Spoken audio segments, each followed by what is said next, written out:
तो ठीक बच्चों, आज हम बात करने का शुरू करने वाले हैं डी एंड एफ ब्लॉक की। तो D and F block compound important है अपने लिए।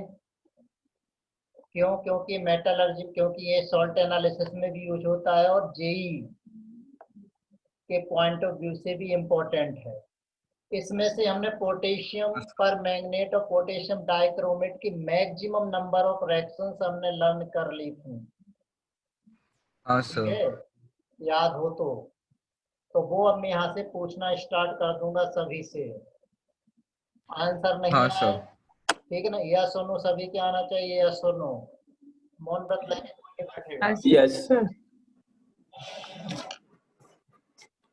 तो अब यहाँ पर देखिए, ये सब देखने की जरूरत नहीं है कि ऑब्जर्व द नेचर, नेचर को देखिए, नेचर अपने को इतना अच्छा क्यों नजर आता है। ठीक है, तो वो हमें देखने की जरूरत नहीं है कि इतना कलरफुल क्यों है। तो कलरफुल इसलिए कि डी एंड एफ ब्लॉक में कलर है, इसलिए उसको कनेक्ट कर दिया है कि पीपी को मैं हटा दूंगा, काम की नहीं है। अपने को मेन किस पे आना, बकवास पे नहीं आना है, सिर्फ हमें किस पे आना है, कॉन्सेप्ट पर आना है। तो what R D block element? तो डी ब्लॉक एलिमेंट्स क्या है? ऐसे एलिमेंट जो एस और पी ब्लॉक के बीच में रखे गए उन्हें हम कहते हैं डी ब्लॉक एलिमेंट। तो डी ब्लॉक एलिमेंट यानी जिन्हें एस और पी ब्लॉक के बीच में रखा हुआ उन्हें हम कहते हैं डी ब्लॉक एलिमेंट, राइट। तो डी ब्लॉक एलिमेंट की definition, we have many definition for D block elements. The element in which the differentiating electron enters into n minus d subshell, और n minus d subshell को हम क्या बोलते हैं?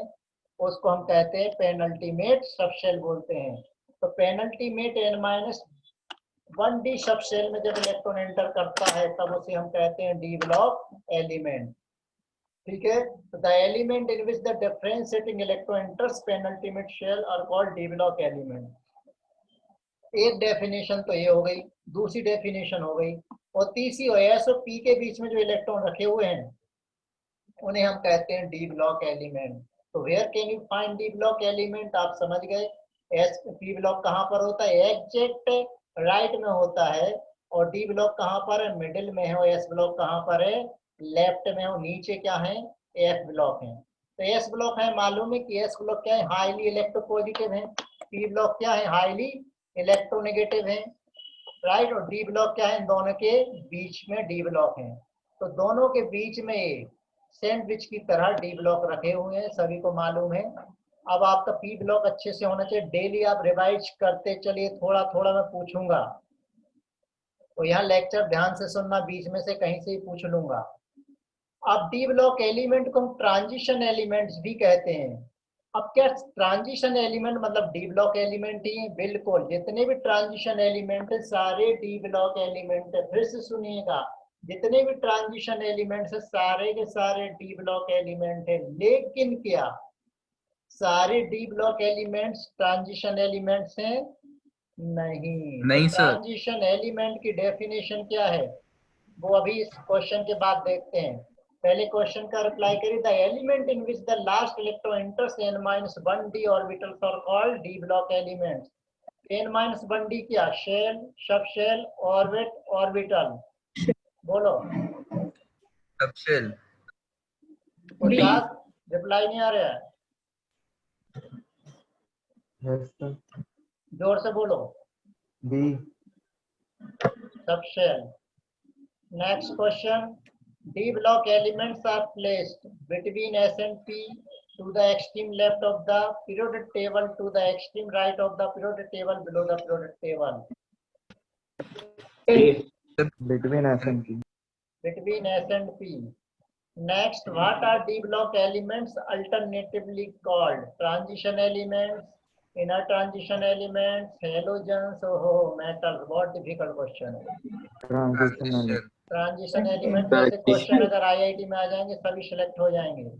तो D block element, transition elements हम किन्हें कहते हैं? जिसमें डी ऑर्बिटल पार्शियली फिल्ड हो, आइदर इन एलिमेंटल स्टेट और इन कॉमन ऑक्सीडेशन स्टेट, तो उसे हम क्या कहते हैं?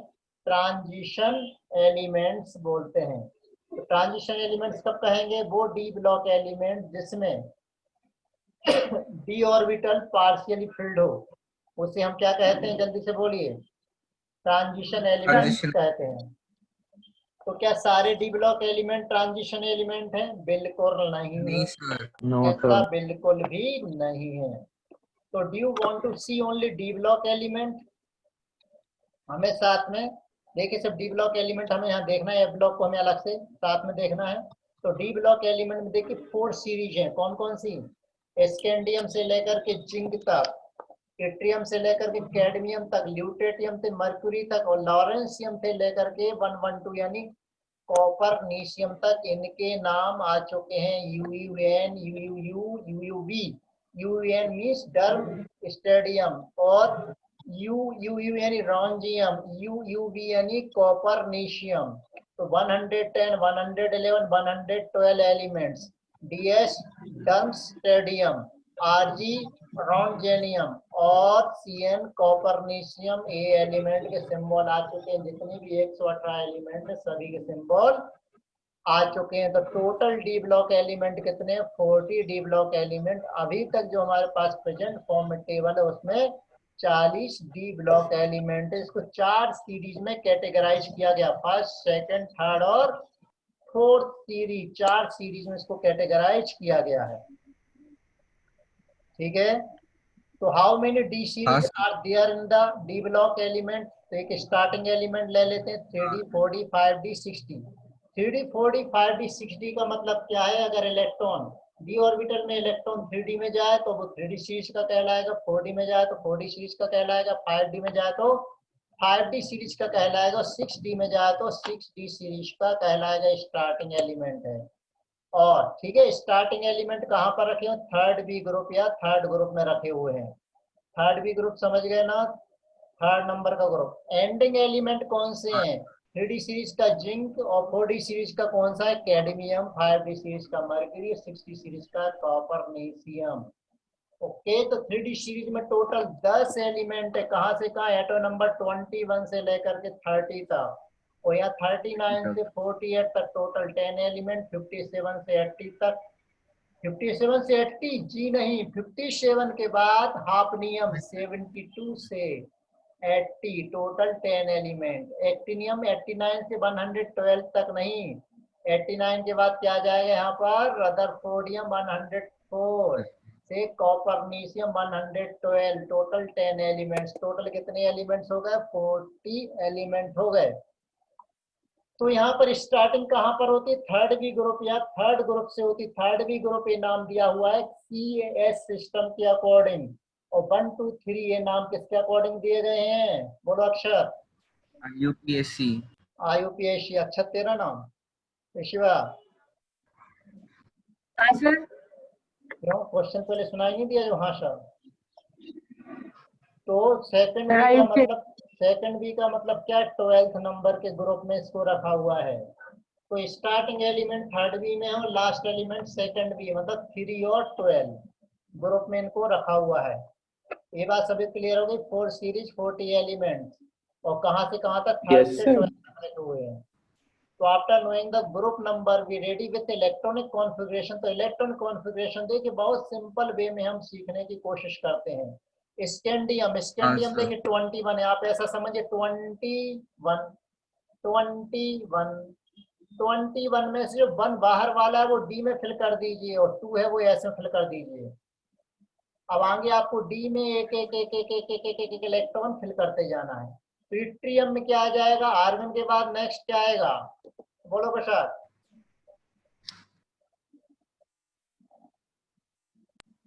क्या सर? क्यों अभी क्या कर रहे थे? सुनाई नहीं दिया।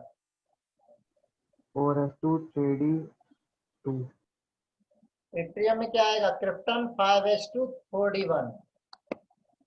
नेक्स्ट नोबल गैस यहाँ ले लेंगे, 4 का 5 ले लेंगे, 3 का 4d ले लेंगे। तो लेंथेनम में क्रिप्टन के बाद Xenon. xenon, 5s का 6s, 4d का 5d हो। एक्टिनियम में रेडॉन, 7s में 2, Radon. 6d में 1। क्लियर है सभी को? हाँ सर। Yes, sir. ये तो स्टार्टिंग का हाँ, सर। कॉन्फ़िगरेशन हो हाँ गया। सर। अब एंड एलिमेंट का कॉन्फ़िगरेशन, डी में 10 इलेक्ट्रॉन फिल हो जाए तो D10, यहाँ भी D10, यहाँ भी D10 और यहाँ भी D10। राइट? हैप्पी?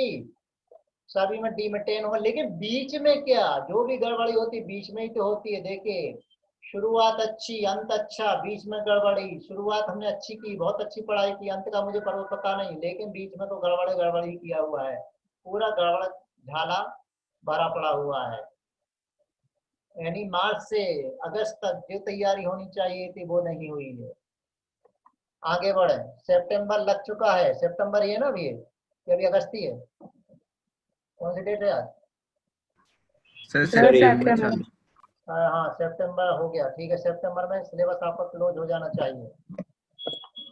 अब यहाँ पर हाँ देखिए, सर तो स्कैंडियम, इट्टियम, लैंथेनम एंड एक्टिनियम, ये first element of the respective series है। ओके, जिसमें number of electron D subshell, सभी में डी में एक एक इलेक्ट्रॉन है, और लास्ट वाले में सभी में डी में 10-10 इलेक्ट्रॉन है। तो देखिए अगर मैं पूछूं कि इनका वैलेंस शेल का कॉन्फ़िगरेशन क्या है, बोलो कुशाग, वैलेंस शेल का कॉन्फ़िगरेशन क्या है स्टार्टिंग में Fg का सभी का?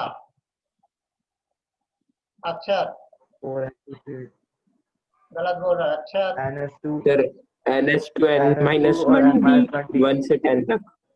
मूर्ख, बैलेंस शेल कॉन्फ़िगरेशन मैंने सिर्फ थर्ड वाले का पूछा था। तो NH2 N-1D में एक इलेक्ट्रॉन, और लास्ट वाले में भी सभी में कॉमन कॉन्फ़िगरेशन, वैलेंस शेल का कॉन्फ़िगरेशन लास्ट वाले में भी क्या है, सेम है। तो दो ग्रुप में तो बिल्कुल सेम है, राइट।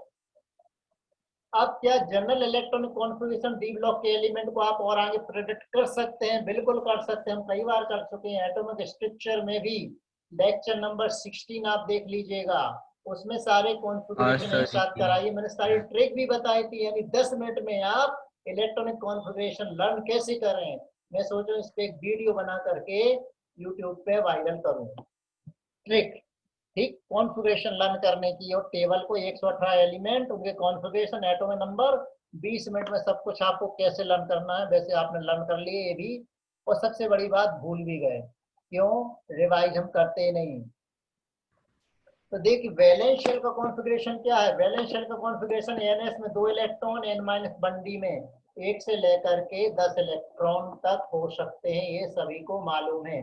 यानी इसमें 2 शेल इनकम्प्लीट है, ठीक। तो जनरल इलेक्ट्रॉन कॉन्फ़िगरेशन और डी ब्लॉक एलिमेंट ये हमने समझ लिया है, स्कैंडियम का स्टार्टिंग का और लास्ट वाले एंड एलिमेंट का हमने समझ लिया है। जनरल कॉन्फ़िगरेशन होता है NS में 1 से 2 इलेक्ट्रॉन, कई पर NS में 0 इलेक्ट्रॉन भी होते हैं, N-1D, यानी पेनल्टीमेट शेल में 1 से लेकर के 10 तक इलेक्ट्रॉन मिलते हैं,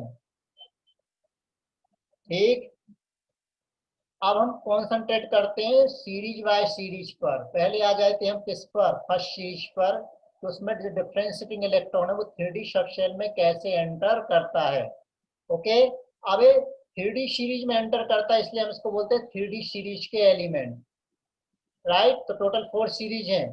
तो अब देखिए यहाँ पर जनरल कॉन्फ़िगरेशन क्या है इनका, 4s में 1 से 2 और 3D में 1 से 10 तक इलेक्ट्रॉन जाना चाहिए। तो स्कैंडियम, स्कैंडियम से हम शुरू करने वाले हैं। तो इतनी बात क्लियर हो गई। अच्छा, पहले बैलेंस कॉन्फ़िगरेशन को देख लो सभी को। तो नेक्स्ट सीरीज में बैलेंस कॉन्फ़िगरेशन क्या होगा, 5s, 5s में 1 2 और 4D में कितने, 1 से 10 तक, बिल्कुल सभी का एक जैसा हो जाना चाहिए, क्लियर। तो देख लिए 5s में 1 से 2, 4D में 1 से 10। अब नेक्स्ट में क्या होगा, 6s में 1 से 2 और 5D में 1 से 10 तक, राइट। नेक्स्ट में क्या होगा, नेक्स्ट में क्या होगा, बोलो जल्दी, 7s में 1 से 2 और 6D में 1 से 10 तक होगा। ये क्लियर हो गया, इसमें कोई समस्या नहीं होनी चाहिए, बहुत इजी है, इतना इजी कि हम पूछेंगे भी नहीं इस पे थे। तो क्वेश्चन एक छोटा सा, general electron confidence fifth period of D blockage, fifth period of D blockage, fifth period का मतलब कहाँ से, 5s में इलेक्ट्रॉन रहना चाहिए, 5 में इलेक्ट्रॉन रहना चाहिए। तो देखिए बहुत इजी है, sir Agra. Agra, right. 5D वाला मत टिक कर दीजिएगा, ठीक। What is the general electron configuration of D block element, बहुत डिफिकल्ट प्रॉब्लम लग रहा है मुझे, पहले से टिक लग गया, बोलो। Agra, sir Agra. Good good good. The G general electron conference fourth period of D blockage. ओहो जल्दी बोलिए जल्दी। Agra. Agra right. Next, how many element do we have in each series of D block. ये तो बहुत ही पकाऊ 10. क्वेश्चन है। 10 10 गलती से 10 भी खोटी दे देना तो यहाँ पर तो 40 पे भी सोचते कि वहां भी तो हो सकते सर। हाँ ठीक है। ओर्स, ओर्स क्या है आपको मालूम है? ओर्स और मिनरल्स मेटलर्जिक सेपरेट चैप्टर है, बोर्ड लेवल में नहीं है, लेकिन कॉम्पिटिटिव सिलेबस में आपके है। तो आपके इनऑर्गेनिक में सिर्फ क्या बच रहा है? सिर्फ मेटलर्जी बचा हुआ है, और 2 चैप्टर बचे हुए हैं ऑर्गेनिक में, वो तो हम जल्दी कंप्लीट कर लेंगे। तो ओर्स देखिए, स्कैंडियम का ओर आपको लर्न नहीं करना, पढ़ना है बस। थोट बेटाइट नाम ही अजीबोगरीब है। इल्मेनाइट एजोर पूछ लेते हैं, बेनेडाइट इसकी जरूरत नहीं है। तो एक तो आप एक इल्मेनाइट, ये ध्यान रखिए, मेटलर्जी में ये वाला काम आने वाला है। ठीक है। क्रोमियम, क्रोमियम में ये वाला बिल्कुल ध्यान रखना है, क्रोमाइट ओर। क्यों क्रोमाइट ओर? क्योंकि हमारे सिलेबस में क्रोमाइट ओर कहाँ पर है? डी ब्लॉक में है, जिससे हम पोटेशियम डाइक्रोमेट प्रिपेयर करते हैं। तो क्रोमाइट ओर यानी FeO.Cr2O3, और Cr2O3 भी हमारे काम का है। क्रोम और ये भी हम क्रोम और ये भी हमें ध्यान रखना है, ये दोनों ध्यान रखना है। PbCr4 लेड क्रोमेट, इसको बोलते हैं कॉमनली क्रोक्वाइट। क्रोक्वाइट ओर के फॉर्म में बोलते हैं। तो क्रोमियम की ओर ध्यान रखना है। क्यों? देखो कितना शानदार लग रहा है। ऐसा रख लीजिए घर में, उसमें क्या बोलते हैं उसको, आप तुम जानो क्या बोलते हैं उसको। Please. हाँ, शो पीस नाम। कई बार तो क्या है ना, गले मेरे से बाहर निकलते ही नहीं है। एमएन, एमएन का MnO2, ये डी ब्लॉक में आपके है। पायरोलूसाइड ब्लैक कलर का होता है। ठीक है ना। Mn usually doesn't occur in free state, MnO2 के फॉर्म में मिलता है, ब्लैक कलर का होता है। ध्यान रखिएगा, इससे हमने Mn बनाया था, क्रोमाइट ओर से क्रोमियम बनाया था। ये दोनों 4 और 5 वाले पॉइंट ध्यान रखिएगा, और आयरन का याद रखिएगा। ठीक है। और नहीं, वहां पर आयरन एक एलिमेनाइट। Fe2O3 हीमेटाइट, पता है आपको हीमेटाइट। ठीक, ये थोड़ा सा ब्लैक और ब्राउनिश कलर का होता है। Fe3O4 मैग्नेटाइट, इसी को हम बोलते हैं नेचुरल मैग्नेट। ये आपने मैग्नेटिज्म में पढ़ा होगा, नहीं पढ़ा होगा तो आप पढ़ेंगे कहाँ? फिजिक्स में। दोनों याद रखने सिलेबस में है। कोबाल्ट सिलेबस में नहीं है। कोबाल्टाइट, कोबाल्टाइट यानी कोबाल्ट और आर्सेनिक और सल्फर का ओर।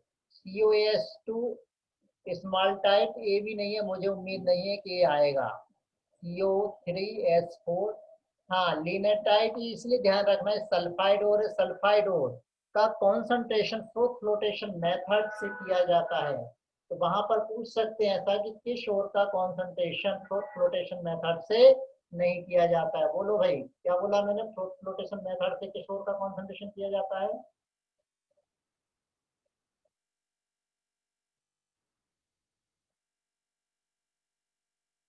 तो गए सब?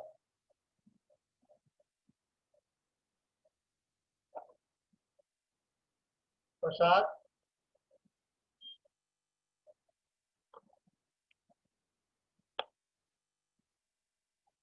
आवाज आ रही?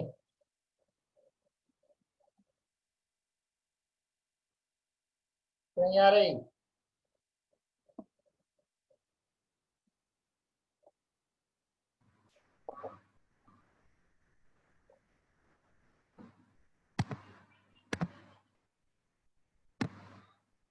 कुछ पूछ रहा हूँ, रिप्लाई करो। हेलो। हाँ, आवाज आ रही है। इतनी देर से क्या बोल रहा हूँ? इतनी देर समझ में नहीं आ रही है? ये शोर का कॉन्सेंट्रेशन फ्लोटेशन मेथड से करते हैं। क्यों, तुम लोग गेम खेलने तो नहीं लग गए हो? एपिसोड तो नहीं देख लग गए हो बीच में? नहीं सर। फिर इतनी देर से पूछ रहा हूँ, समझ में नहीं आ रही क्या?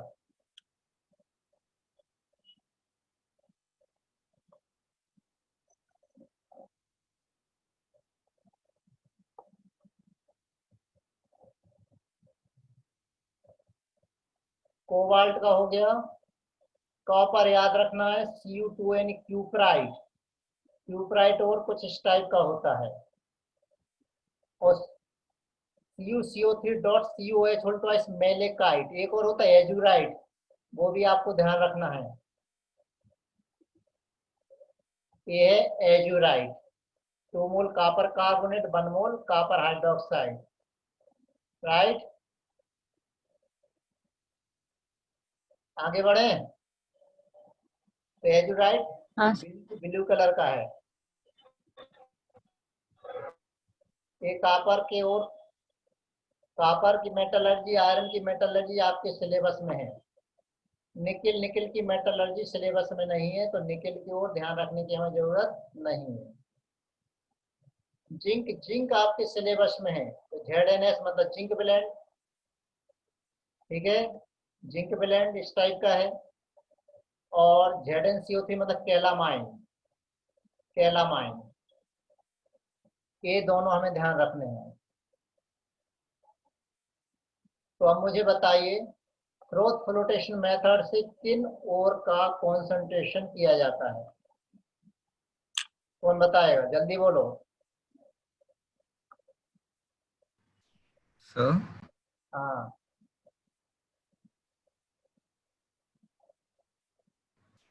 अक्षत प्रसाद।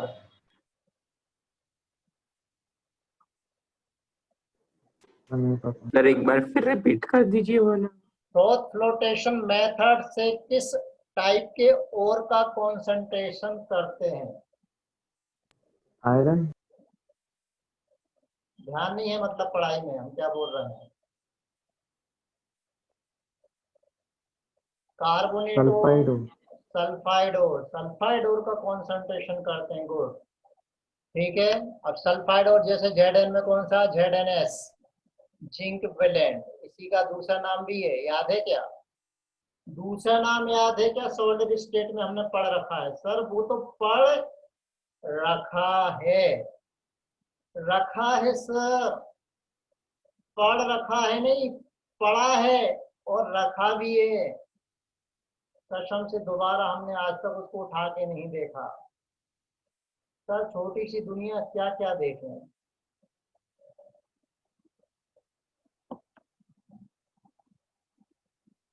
तो जिंक कार्बोनेट भाई इस टाइप का होता है, देख लीजिए जिंक कार्बोनेट भी। तो ओर्स पहली बार उनको ओर्स की कलर भी आप लोग सब देख रहे होंगे। छोटा सा question, show anomalous electronic configuration, chromium copper, scandium zinc, titanium uranium cobalt and copper. A A chromium and copper आपको मालूम है। Electronic configuration of chromium is, जल्दी से बताइए। Sir A 5 and sir D. D answer, sir D D D D D D D answer. Why does copper show a normal electronic configuration? To impart color, to participate in Stability. reaction, to attain stability, none of the above. Sir Calcutta Calcutta, attain extra stability. Copper exists as liquid, Cu2 or platinum or all are correct. Sir all above solid भी All होता above. Copper platinum में मिलता है मूर्खो। है। अच्छा U2O. नहीं Very good. Very good. पता नहीं क्या होगा।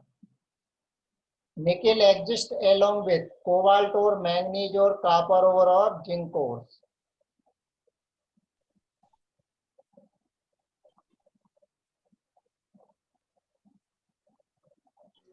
डी। डी गलत, कोबाल्ट और। General characteristics of D block elements, उसकी बात कर रहे हैं। तो जनरल प्रॉपर्टीज क्या है? पहली बात तो एक कॉम्प्लेक्स फॉर्म करते हैं, कोऑर्डिनेट्स कंपाउंड में हम पढ़ चुके हैं कि high melting point, boiling point. सबसे ज्यादा मेल्टिंग पॉइंट मेटल में किसका होता है? टंगस्टन का। पूरी टेबल में सबसे ज्यादा किसका होता है? डायमंड का। Most of the cation of transition metals में अनपेयर्ड इलेक्ट्रॉन, इसका मतलब पैरामैग्नेटिक नेचर के हैं। और high density, malleability, ductility, metallic lustre, good conduct of heat and electricity है, except zinc, cadmium, mercury and copernicium last वाले। क्यों? क्योंकि लास्ट के चारों हैं, इनको हम ट्रांजिशन एलिमेंट में कंसीडर नहीं करते हैं। तो अक्षत ट्रांजिशन एलिमेंट क्या होते हैं? अक्षत प्रसाद दोनों बोलो जल्दी से।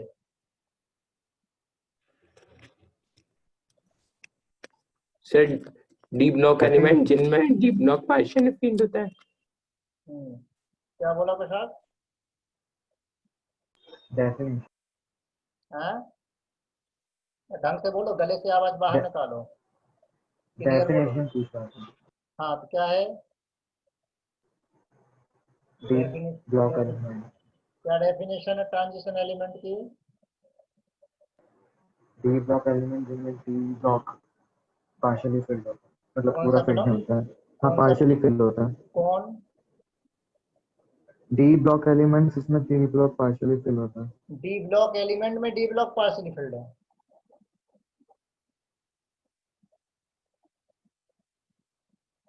डी ब्लॉक, एलिमेंट जिनमें डी ब्लॉक पार्शियली फिल्ड होता है। डी ब्लॉक पार्शियली फिल्ड होता है। डी ब्लॉक कौन सा होता है यार, ये तो मैं समझ नहीं आया। डी ब्लॉक भी फिल्ड होता है क्या? क्यों ऋषिया? हाँ सर। डी ब्लॉक भी पार्शियली फिल्ड होता है, आज पता लगा। सर डी सबशन पार्शियल फील्ड होता है। डी सबसेट पार्शियली फिल्ड होता है। कंडीशन किस किस कंडीशन में? तो वेरिएबल वैलेंसी शो करेगा और कॉमन ऑक्सीडेशन स्टेट और एलिमेंटल स्टेट में। हाँ सर, कॉमन ऑक्सीडेशन स्टेट और एलिमेंटल स्टेट में, ठीक है। तो दे फॉर्म ऑर्गेनोमेटालिक कंपाउंड, यानी ऑर्गेनोमेटालिक कंपाउंड क्या है? जिसमें मेटल से डायरेक्ट कार्बन अटैच हो। They have strong metallic bond, मालूम है। Possesses most of the element in their compound है कैटालिटिक प्रॉपर्टी, हम सरफेस केमिस्ट्री में भी पढ़ चुके हैं। अब इसकी डेंसिटी भी ज्यादा होती है। 1 kg cotton, 1 kg iron block, बताइए किसका वेट ज्यादा होगा? Sir 1 kg sir iron. Weight तो सेम ही है, तो वेट सेम रहेगा, वॉल्यूम चेंज वॉल्यूम होगी। 1 kg का। तो फिर क्यों बोल रहा था 1 kg आयरन का वेट ज्यादा होगा? दोनों के वेट तो इक्वल होंगे, लेकिन वॉल्यूम किसका ज्यादा है? कॉटन का। कॉटन का वॉल्यूम ज्यादा है, तो डेंसिटी क्या होती? मास नहीं सर। Upon volume. अबे मूर्ख, हाँ सर। कॉटन तो ज्यादा हाँ जगह सर। घेरेगा ना, आयरन कम हाँ जगह सर। घेरेगा। तो डेंसिटी किसकी ज्यादा होगी, आयरन की या कॉटन की? आयरन की। आयरन की। अब मुझे बताओ, 1 kg कॉटन को पानी में डाल दे, 1 kg आयरन ब्लॉक को पानी में डाल दे, किसका वेट ज्यादा? 1 kg कॉटन का। फिर कॉटन का हो जाएगा, ठीक है ना। किसी से पूछना है यार, 1 kg कॉटन, 1 kg आयरन का वेट, दोनों में किसका वेट ज्यादा है? क्यों है ना वैभव? आयरन का। हाँ सर। नहीं सर। सर बराबर ही होगा ना। नहीं तो इसके, अरे वैभव के अकॉर्डिंग तो ज्यादा होना चाहिए आयरन का। पता नहीं इसके नहीं पास सर। कौन सा तराजू है, ठीक है। तो simple formula, density equal to mass upon volume. तो डेंसिटी किसकी ज्यादा होगी? आयरन की डेंसिटी ज्यादा होगी। तो डी ब्लॉक एलिमेंट काफी डेंस है, ठीक है ना। डी ब्लॉक एस ब्लॉक के लगभग लगभग मास नियरली सेम है, लेकिन डेंसिटी डी ब्लॉक की ज्यादा है। क्यों ज्यादा है? क्योंकि इनका वॉल्यूम कम है, जगह कम घेरते हैं। तो atomic radius D block element की कम है, किससे? एस ब्लॉक से। रेडियस कम है तो वॉल्यूम भी कम होगा, वॉल्यूम कम होगा तो डेंसिटी ज्यादा होगी। ये बात क्लियर हो गई? हाँ सर। Yes sir. ठीक है, आगे बढ़े। अब the reason for this is nuclear charge. Reason, radius के लिए रीजन क्या है कि हम पीरियोडिक टेबल में पीरियोडिक प्रॉपर्टी में पढ़ चुके हैं, हम पीरियोडिक टेबल पढ़ चुके हैं कि डेंसिटी लेफ्ट टू राइट जाते हैं तो बढ़ती जाती है। क्यों बढ़ती जाती है? लेफ्ट टू राइट जाने पर वॉल्यूम कम होता जाता है। तो ये सब चीजें हमें अच्छी तरह से मालूम है कि सॉलिड, लिक्विड, ये सब मालूम है कि सॉलिड में पैकिंग क्या होती है? क्लोज पैक्ड होती है, और लिक्विड में लूज पैक्ड होती है, राइट। ये भी है मालूम है, तो बचपन के छोटे बच्चों को समझाने के लिए ठीक है सॉलिड और लिक्विड में क्या होता है। दूसरा, अब जैसे अगर मैं मेटल को हीट करा तो gas converted to liquid with ease, बड़ी जल्दी से गैस लिक्विड में कन्वर्ट हो गई, मतलब लो मेल्टिंग पॉइंट। लेकिन अगर हीट करने पर, देखो किसी गर्मी तो नहीं लग रही, हीट करने पर और डिफिकल्टी से, स्किन पे हाथ मत रखना जल जाओगे, डिफिकल्टी से अगर वो लिक्विड में कन्वर्ट होता है तो क्या होगा? उसका मेल्टिंग पॉइंट क्या होगा? ज्यादा। इसका मतलब क्या है? पहले वाले में पैकिंग अच्छी नहीं है और दूसरे वाले में पैकिंग ज्यादा, इसमें पैकिंग अच्छी नहीं, इसमें पैकिंग ज्यादा, इसलिए इसका मेल्टिंग पॉइंट ज्यादा और पहले वाले का मेल्टिंग पॉइंट कम होगा। तो एक इस पर डिपेंड करता है इनकी स्ट्रेंथ पर। तो इसमें जो इंटर एटॉमिक स्ट्रेंथ बहुत ज्यादा है और दूसरे वाले में कम है, और दूसरे वाले में इंटर एटॉमिक स्ट्रेंथ ज्यादा है, तो उसको मेल्ट करने के लिए एनर्जी ज्यादा लगती है, यानी उसके लिए मेल्ट करने के लिए टेम्परेचर ज्यादा लगता है। तो ट्रांजिशन एलिमेंट के केस में melting point left to right बढ़ते जाते हैं, एक्सेप्ट कौन सा ग्रुप, लास्ट वाला ले लें हम, जैसे जिंक वाला, उसमें मेल्टिंग पॉइंट क्या होते हैं, कम होते हैं। तो ट्रांजिशन सीरीज में देखिए 3D सीरीज एटॉमिक नंबर के साथ 3D सीरीज, 4D सीरीज और 5D सीरीज, तीनों के अगर हम ग्राफ प्लॉट करें, तो देखिए क्या होता है इसमें। फर्स्ट सीरीज से ज्यादा मेल्टिंग पॉइंट सेकंड सीरीज से ज्यादा मेल्टिंग पॉइंट थर्ड सीरीज के हैं। इसका मतलब डाउन द एस ब्लॉक में क्या होता है, down the group metallic bond की स्ट्रेंथ कम होती है, जबकि यहाँ पर down the group metallic bond की स्ट्रेंथ बढ़ रही है, कुछ एक्सेप्शन को छोड़ करके, लास्ट वाले ग्रुप को छोड़ करके, उसको अभी हम डिस्कस करने वाले हैं। तो यहाँ पर देखिए scandium, titanium, vanadium, chromium, scandium, titanium, vanadium, chromium, तो क्रोमियम में अनपेड इलेक्ट्रॉन मैक्सिमम हो गए, तो इसमें सबसे ज्यादा। उसके बाद अचानक एक अनपेड इलेक्ट्रॉन यहाँ पर कम होता है, मैंगनीज में 5 ही अनपेड इलेक्ट्रॉन है, तो सडनली इसको झटका लगता है, हो ये क्या हो गया, ये इसलिए इसका एक डिप आता है। यानी लेफ्ट टू राइट जब जाएंगे तो पहले मिडिल तक बढ़ता है, फिर अचानक डिप आता है, डिप आने में फिर थोड़ा थोड़ा बढ़ता है, फिर वापस से कम होने लगता है। ऐसा ही सभी सीरीज में हो रहा है, लेकिन लास्ट वाली सीरीज में डिप नहीं आता है, सिर्फ मैक्सिमा आता है। तो सबसे ज्यादा मेल्टिंग पॉइंट टंगस्टन का है और सबसे कम मर्क्यूरी का होगा, क्यों, मर्क्यूरी तो लिक्विड ही है। ठीक है, तो तो ये भी पूछा स्कैंडियम जाता और है, स्कैंडियम तो और कम है। तो ये बात क्यों, ओके ये बात समझ में आ गई। जैसे हम लेफ्ट टू राइट बढ़ते हैं तो पहले क्या होता है, अनपेड इलेक्ट्रॉन बढ़ते हैं तो मेटालिक बॉन्ड की स्ट्रेंथ बढ़ती है, तो मेल्टिंग पॉइंट बढ़ता है, लेकिन मिड तक जाने के बाद फिर नंबर ऑफ अनपेड इलेक्ट्रॉन वापस से कम होने लगते हैं, पेयरिंग होने लगती है, पेयरिंग होने की वजह से पेयर्ड ऑर्बिटल में क्या होता है, रिपल्सन होता है, रिपल्सन होने की वजह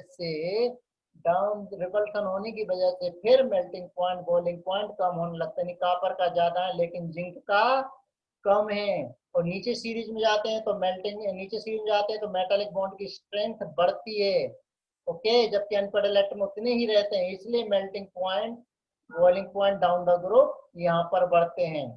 ओके, 1 मिनट के बाद आपका लेक्चर क्लोज हो जाएगा, दूसरा लेक्चर आपको भी ज्वाइन करना है।